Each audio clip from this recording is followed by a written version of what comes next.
প্রাপ্তি আর অপ্রাপ্তি মিলেমিশে একাকার হলেও নেইমার জুনিয়রের অসাধারণ দক্ষতার সাথে দৃষ্টিনন্দন অ্যাসিস্টের কল্যাণে সান্তোস পেল 2-0 গোলের জয়। এই নেইমারকে জাতীয় দলে কেন প্রয়োজন, এই প্রশ্নের হাজারটা উত্তর আপনার কাছে আছে, আমার কাছেও আছে। কিন্তু এই সব কিছুর সাথে আরও একটা লাইন যুক্ত করতে চাই, তা হলো নেইমার জুনিয়রকে জাতীয় দলে প্রয়োজন ভিনিসিয়াসের জন্য, রাফিনহার জন্য, এস্তেভাও কিংবা ম্যাথুস কুনহাদের জন্য। কেন এই নামগুলো বললাম? নেইমার জুনিয়র মাঠে থাকলে এবং সামনে যদি এই ফ্রন্টলাইনারের কেউ একজন থাকে, অর্থাৎ এই চারজনই যদি মাঠে থাকে, তাহলে পরিস্থিতিটা কতটা বেগতিক হতে পারে প্রতিপক্ষের জন্য সেটা বোধহয় আরও একবার প্রমাণ করে দিলেন নেইমার জুনিয়র। সান্তোসে কতগুলো গাছ বলদ খেলে সেটা নিয়ে আর নতুন করে বলতে চাই না, কিছু মনে করবে না। গাছ বলদ বলার পেছনের আসলে এক্স্যাক্টলি কারণ হলো নেইমারের সঙ্গে তারা এতদিন ধরে খেলে, এখন অবধি নেইমার কিভাবে খেলেন, তার বডি ল্যাঙ্গুয়েজ, তার মুভমেন্ট, তার চোখের ইশারা, হাতের ইশারা, এই প্লেয়ারগুলো এখন অবধি শিখতে পারে নাই বা তারা এখন অবধি বোঝে না নেইমারকে। নেইমার জুনিয়রকে দিয়ে খেলাইতে হবে কিভাবে, এটা যদি তারা আজ অবধি না বোঝে, তাহলে আপনি তাদের কাছ থেকে কি প্রত্যাশা করেন? এইরকম কিছু গাছ বলদ নিয়ে নেইমার জুনিয়র সামনের দিকে এগিয়ে যাচ্ছেন, নিজে গোল করতে না পারলেও একেবারে ডিফেন্সকে ব্রেক করে দেওয়ার জন্য, ডিফেন্স এলোমেলো করে দেওয়ার জন্য তার যে দৃষ্টিনন্দন পাসগুলো, সেটা দেখলে নিশ্চয়ই আপনিও বলবেন নেইমারকে শুধু গোলের জন্যই না, নেইমার মাঠে দাঁড়িয়ে থাকুক, তারপরে যা করার সেটা করা হয়ে যাবে। গাছ বলদদের কথাগুলো যখন বলি তখন আসলে মেজাজ খারাপের অনেকগুলো কারণ আপনাকে বলতে পারবো। নেইমার জুনিয়রের খেলা দেখে প্রথম দিকে যখন দেখছিলাম তখন অনেকটা সে কি মনে হচ্ছিল যে নেইমার বোধহয় একটু মানে আলসেমি করে খেলছে, নেইমার বোধহয় একটু গা ছাড়া দিয়ে খেলছিল। কিন্তু সময় যত যাচ্ছে নেইমার ততটা অ্যাক্টিভ হয়েছেন, সময় যত যাচ্ছে নেইমার ততটাই নিজেকে গুছিয়ে সামনের দিকে দলকে এগিয়ে নিতে চেষ্টা করেছেন। নেইমার জুনিয়রের কিছু বিরক্তির কথা না বললেই না, তা হলো যে তিনি মাঠের ভেতরে মেজাজ হারাচ্ছিলেন সতীর্থদের কারণে। এই যে সতীর্থরা তাকে বুঝতে না পারা, এটা আর কতদিন চলবে? এভাবে তো আসলে একটা দল চলতে পারে না। শুধুমাত্র বিশ্বকাপটার জন্য নেইমার জুনিয়র সান্তোসে এখনও আছেন, যেখানে তিনি নিজের উপরে মানে খুব বেশি প্রেশার না দিয়ে ঠিকঠাক মতন খেলে যেতে পারবেন। নেইমার জুনিয়র আজকের এই ম্যাচটায় যেই পাস দুটো দিয়েছেন, সেই দুটো পাস ছিল একেবারে চোখে লেগে থাকার মতো। প্রথম বলটা ডিবক্সের অনেক বাইরে থেকে ডিবক্সের মধ্যে যখন দিয়েছেন, স্ট্রাইকার জাস্ট বলটা নামিয়েছেন এবং গোল করে দিয়েছেন।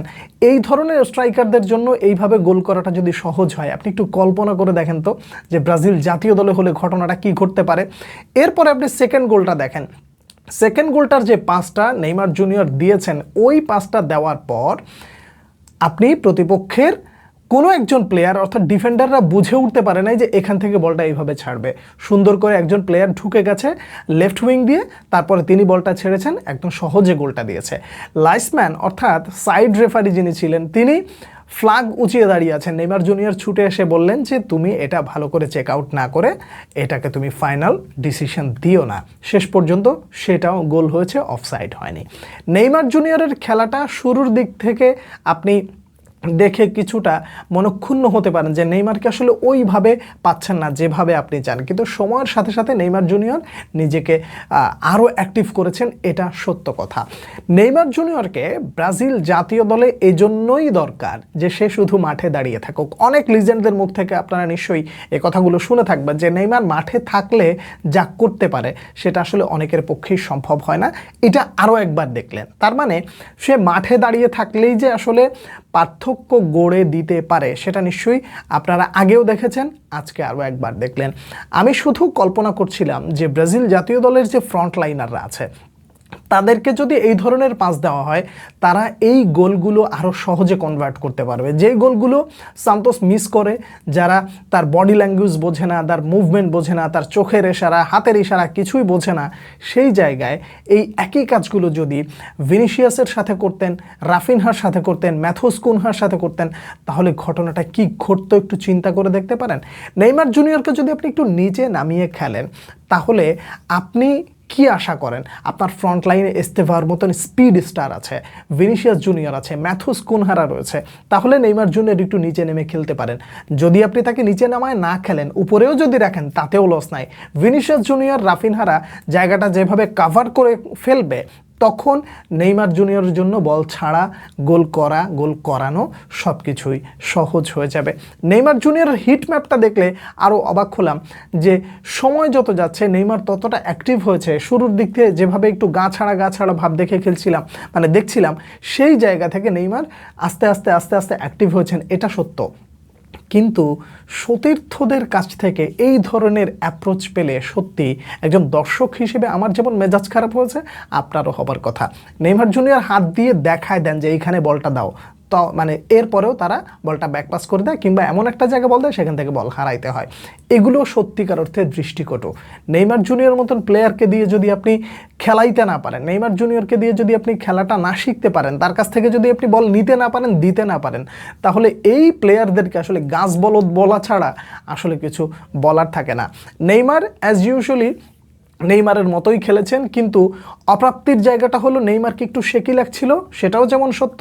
আর একটা কথা হলো ফ্লেমেঙ্গোর বিপক্ষে নেইমারকে পাওয়া যাচ্ছে না হলুদ কার্ড পাবার কারণে। এই দুটো অপ্রাপ্তি ছাড়া নেইমার জুনিয়র আজকে যা দেখিয়েছেন সেটা তিনি আগেও দেখিয়েছেন, আবারও দেখালেন যে আমি মাঠে থাকলে পার্থক্য গড়ে দিতে পারে। নেইমার জুনিয়রকে জাতীয় দলে কেন দরকার, এটার হাজারটা কারণের মধ্যে এই একটা কারণ, ব্রাজিলে এই মুহূর্তে যারা রয়েছে তাদের জন্য নেইমার জুনিয়রকে জাতীয় দলে খুবই প্রয়োজন।